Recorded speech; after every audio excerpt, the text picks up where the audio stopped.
Olá, vamos dar início a mais um vídeo sobre o sistema digestório. Esse é o nosso segundo vídeo e nós iniciaremos nosso estudo sobre os elementos dentários. Lembrando que os elementos dentários apresentam três regiões. Nós temos uma região mais clara que é denominada de coroa, que é a região que fica voltada para o meio externo, ou seja, para o meio bucal. Nós temos uma região de transição que é denominada de colo ou de istmo, que corresponde a essa linha divisória entre a porção da coroa e da raiz. Percebam que a raiz é a porção do elemento dentário que fica interna à estrutura óssea, que aqui está numa cor amarelo claro, e essa estrutura óssea é denominada de alvéolo dentário. Chamo a atenção para uma estrutura de tecido conjuntivo rica em colágeno, aqui rosa, que se encontra entre a estrutura óssea e a estrutura radicular, que é denominada de ligamento periodontal, que vejam que se continuam para o meio externo, formando o que nós conhecemos como gengiva, e que posteriormente visualizaremos que nós teremos uma porção que é livre, que é a gengiva marginal livre, uma porção inserida, que é a gengiva inserida. Tanto a gengiva inserida como a gengiva marginal livre tem uma cobertura de queratina e por isso tem uma coloração mais pálida, enquanto a região mais alta é chamada de mucosa gengival. Então, como podemos perceber nessa imagem, nós temos a visualização das coroas, que justamente é a porção do elemento dentário que fica voltada para o meio externo. Esse dente sofreu uma exodontia, uma exérese, e nós conseguimos então perceber as suas duas raízes, que é a quantidade comum de raízes para os molares inferiores. Então, os elementos dentários, como já mencionamos, apresentam três regiões.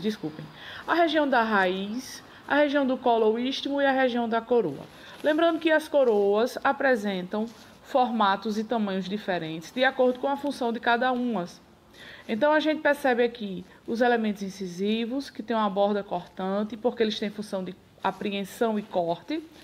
Os caninos apresentam uma região pontiaguda, como uma ponta de lança, já que eles têm função de perfurar os alimentos, enquanto os premolares e molares apresentam superfícies oclusais, que apresentam regiões pontiagudas, denominadas de cúspides, e sulcos.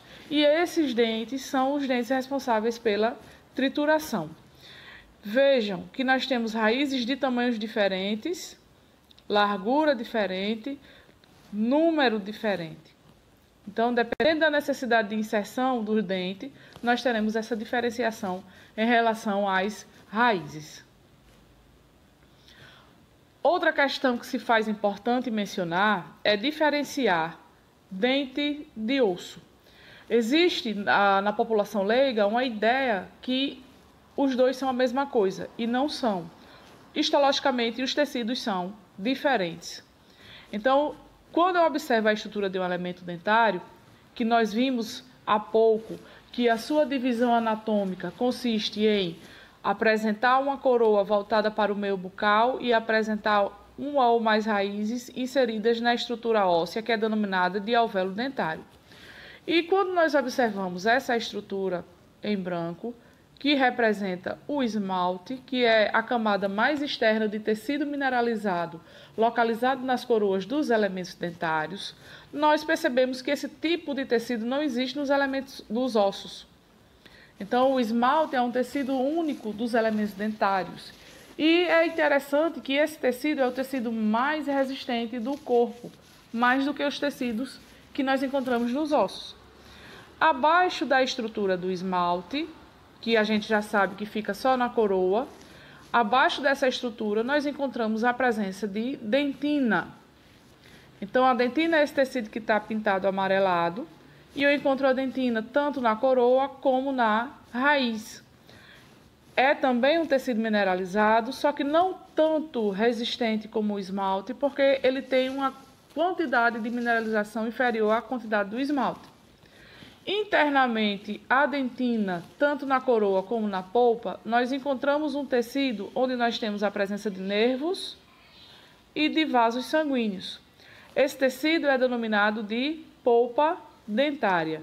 Veja que nós temos esse tecido nas raízes e também na região da coroa. essa região mais larga é chamada de câmara pulpar, e a região mais estreita, encontrada nas raízes, são os canais radiculares. Então, nós conseguimos visualizar ainda externamente o tecido mais externo da região das raízes, está aqui pintado em branco. Não confundam, porque não é o esmalte. Esse tecido mais externo observado nas raízes é o cemento. Então, nós temos externamente esmalte e cemento, internamente dentina e polpa. Externamente ao dente, nós temos o ligamento periodontal, o osso alveolar e a região de gengiva. Em relação às dentições observadas nos humanos, nós temos dois tipos, a dentição decídua e a dentição permanente. Percebam que a estrutura dos maxilares e da mandíbula tem um formato em arco. Se nós passarmos uma linha justamente na linha mediana, cada arco vai ficar dividido em duas porções, ou seja, cada arco vai ficar dividido em 2 hemiarcos. E se nós contarmos, teremos então 2 arcos ou 2 arcadas e 4 hemiarcos. Os números que nós estamos vendo aqui se referem a cada hemiarco.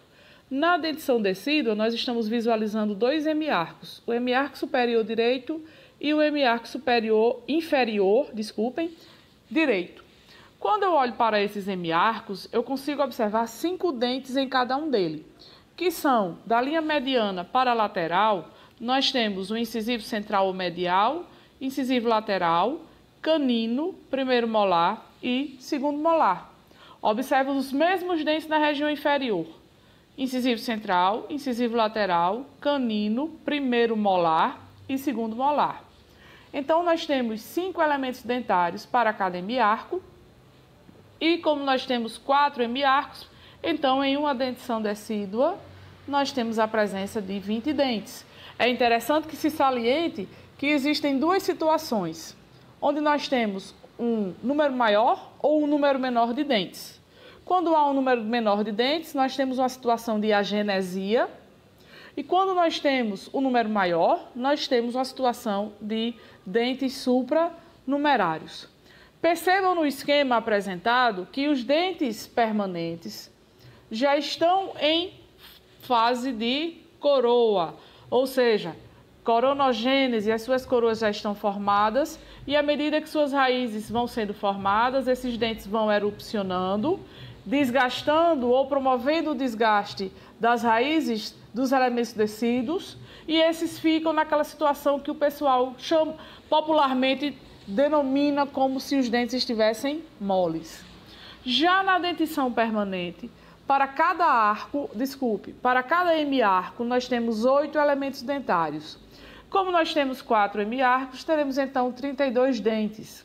Qual é a diferença com relação ao número de dentes e tipo de dentes encontrados entre dentição decídua e dentição permanente? Na dentição permanente, cada hemiarco vai sofrer um acréscimo de 3 dentes, que são os dentes que estão aqui pintados em amarelo, que são os premolares. Então, eu tenho o primeiro premolar, mais próximo da linha mediana, e o mais afastado, o segundo premolar. Além disso, nós temos um terceiro molar. Então, dessa forma, para cada hemiarco, nós temos o incisivo central, incisivo lateral e canino. Até aqui seria igual aos elementos decíduos, mas aí nós temos o acréscimo de primeiro premolar e segundo premolar. Temos primeiro molar, segundo molar e mais um acréscimo que seria o terceiro molar. Então, nessa situação, nós temos 8 elementos dentários para cada hemiarco, fazendo um total de 32 dentes, que, como podemos perceber, ocluem a frente dos dentes inferiores. Novamente, conseguimos perceber a presença das coroas e raízes dos elementos dentários e a presença dos germes dos dentes permanentes, já em fase de crescimento. Aqui temos mais uma imagem dos dentes permanentes, 3 molares, 2 premolares, um canino, um incisivo central e um incisivo lateral e um incisivo central para cada hemiarco. perfazendo um total de 32 dentes. Conseguimos ver aqui as diferenças morfológicas de um incisivo central e de um molar inferior. Vejam que o molar inferior apresenta regiões pontiagudas, que são as cúspides, e regiões profundas, que são os sulcos.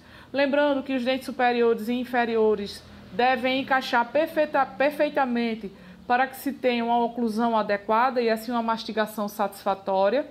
E aqui nós vemos a superfície de mordida de um incisivo central diferente em morfologia de um molar. Aqui nós estamos revendo os tecidos, principalmente esmalte, dentina, polpa e a linha cementária, né, a região de cemento e ligamento periodontal. E podemos ver a vascularização entrando na polpa através de um forame localizado no ápice da raiz, que é denominado de forame apical. E assim nós terminamos o nosso estudo sobre os dentes e vamos passar agora a estudar as glândulas salivares. Lembrando que as glândulas salivares são divididas em glândulas salivares maiores e menores. As glândulas salivares maiores são divididas em 3 pares. Nós temos as glândulas parótidas, que a gente observa nessa região anterior e inferior ao pavilhão auricular e ao meato auditivo externo. Nós temos as glândulas submandibulares e as glândulas sublinguais. Iniciaremos o nosso estudo das glândulas através das glândulas parótidas. Percebam a localização, como já mencionado, à frente do pavilhão auricular e inferior, assim como do meato acústico ou auditivo externo, mas podemos observar que essa glândula apresenta uma relação com a borda posterior ou com a porção posterior do músculo masseter. Observamos que essa glândula apresenta um ducto, que é chamado de ducto parotídeo, que ele vai caminhar sobre a superfície externa do músculo masseter, vai conseguir tomar uma direção medial, adentrando através do músculo bucinador, até a região do arco superior, na altura dos segundos molares. Então, essas estruturas glandulares, quando inflamadas ou infeccionadas, apresentam um quadro que é denominado de parotidite, que popularmente é conhecido como cachumba. É interessante também observar que essas glândulas, elas produzem uma enzima que é denominada de pitialina ou amilase salivar, e essa enzima tem ação sobre um dos componentes do amido, que é o principal carboidrato encontrado na nossa dieta, que é justamente a amilose. Então, a amilose é a molécula de menor tamanho do amido e nós produzimos essa enzima na cavidade bucal e essa enzima começa a quebrar os carboidratos já na cavidade bucal. Entretanto, essa quebra é pequena. Se a pessoa apresenta uma salivação normal, geralmente a quebra do amido, ou mais especificamente da amilose do amido, acontece em apenas 5% do total de moléculas. Então, nessa imagem, nós conseguimos ver a glândula parótida em toda a sua extensão, sua relação anterior e inferior com o meato auditivo externo, sua relação com a porção posterior do músculo masseter e a presença do ducto parotídeo e de uma glândula parótida acessória. Vejam nessa região o músculo bucinador e o ducto parotídeo, ele assume uma direção medial, adentra o músculo bucinador e desemboca os seus fluidos na região de segundo molar superior. Conseguimos ver ainda nessa imagem a glândula submandibular, nessa região aqui, com o número 4, e vemos a presença de linfonodos submandibulares. Aqui nós já temos uma situação onde nós temos uma infecção da glândula. Vejam o aumento da glândula. Geralmente a glândula não é visualizada acima do músculo masseter. E aqui a glândula está num processo infeccioso e inflamatório, com supuração. Por isso nós estamos vendo esse aumento, né? Nós estamos conseguindo perceber a glândula aumentada nessa região. Então, nessa imagem, nós já conseguimos perceber a presença do ósteo, do ducto parotídeo. Vejam que à altura dos molares superiores, nós temos a desembocadura dessas glândulas, tanto do lado direito como do lado esquerdo. Essa imagem não apresenta, mas é possível que algumas pessoas apresentem uma região de tecido mais elevada, próximo do ducto, e aí nós temos então, nessas situações de elevação do tecido, a presença de papilas parotídeas. As glândulas submandibulares estão localizadas na fossa submandibular, que está justamente na face interna ou face medial da mandíbula, numa região inferior. Essas glândulas, como a gente pode visualizar aqui nessa imagem, elas vão apresentar um ducto,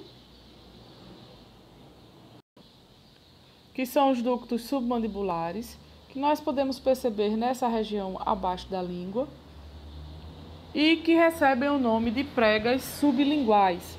Esses ductos submandibulares, eles vão desembocar nessa região que na imagem está com o número 3, que é denominada de carúncula lingual ou carúncula sublingual. Então, a glândula submandibular se localiza próxima a essa região, emite o seu ducto para a região anterior do assoalho bucal e desemboca nas carúnculas sublinguais. E aqui a gente consegue perceber o ducto, que é denominado de prega submandibular. E aqui nós temos as carúnculas linguais, por onde há a excreção da saliva. Nós temos aqui o assoalho bucal, o freio lingual e a margem inferior da língua. Já as glândulas sublinguais, elas são anteriorizadas, ficam no assoalho bucal e apresentam vários pequenos canais sublinguais, que se localizam em linha alinhados, Nós temos vários orifícios na região mais anterior da língua, como essa imagem tenta apresentar. As glândulas salivares, elas podem, devido a um excesso de íons de cálcio ou íons mineralizados e diminuição na quantidade da saliva ou na quantidade de água corporal, podem gerar ou pode acontecer a formação de cálculos, que são denominados de cialólitos, como nós conseguimos perceber nessas imagens. Essa radiografia oclusal permite a visualização das 3 peças dos cálculos, e aqui nós vemos a região inflamada com edema, e já durante a cirurgia e após a cirurgia, após a remoção dos cálculos. Então, quando nós falamos das glândulas salivares, nós temos 3 pares de glândulas salivares maiores, que são as parótidas, as sublinguais e as submandibulares. É interessante também observar que as glândulas sublinguais, elas ficam localizadas em uma fóvea que é denominada de fóvea sublingual, na mandíbula. Essa fóvea sublingual, ela se localiza superiormente às espinhas genianas. Lembrando que abaixo das espinhas genianas, nós vamos encontrar a fóvea digástrica, que serve para a posição do músculo digástrico. Então, nós agora encerramos o nosso segundo vídeo sobre o sistema digestório. Espero que tenham apreciado e que tenham aprendido sobre as glândulas salivares e sobre os elementos dentários. E aguardo vocês para o nosso terceiro vídeo sobre sistema digestório. Muito obrigada pela atenção e até um próximo encontro.